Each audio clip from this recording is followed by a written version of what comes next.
Hello everyone, welcome to our channel, and today we will see how we can check bounce rate on Google Analytics 4. So for that you need to open up Google Analytics account, and after that hit up to your reports. After that open up any report of your choice that you want to see the bounce rate for. Suppose I want to see the bounce rate for the engagement of page and screens over here. I will just select this particular report, and over here I will be able to see bounce rate. But in case if you're not able to see it, then just click on this option of customize report on the right hand side. Just click over it, and now go to the metrics section over here on the right hand side, and you need to add bounce rate over here.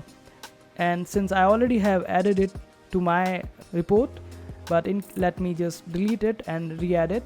So for that just click on add metric over here, then search for bounce rate. It's under the sessions section, and here you will find the bounce rate. Just click over it and drag it to the top if you want to see it on the top, or if you want to see it adjacent to some other metric, then you can just drag and drop it around it.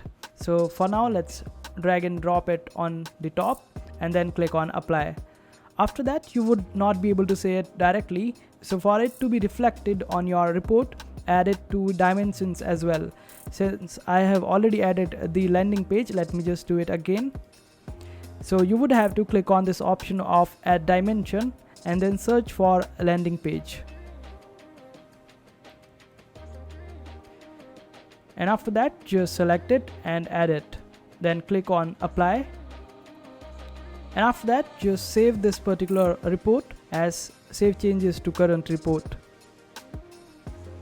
Click on save and get back, and after that you would be able to see bounce rate over here.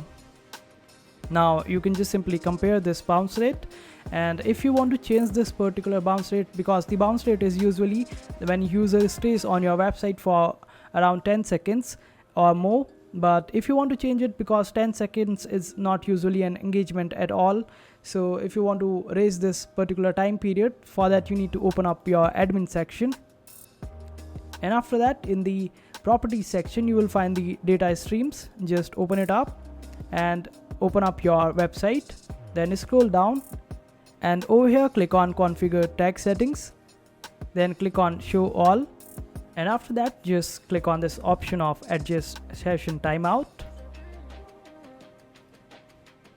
and over here you will be able to see the 10 seconds metric over here. Now you can just simply increase it to 20, 50 or 60 as per your needs and requirement, and whatever deems fit to you. So this way you would be able to actually measure the bounce rate, which is of some value and gives you engagement, and this is how you do it. I hope this video was helpful. If you still need any help, you can always comment down below. Our team will be happy to help you out. Make sure to hit that like button and also subscribe to our channel for more helpful videos.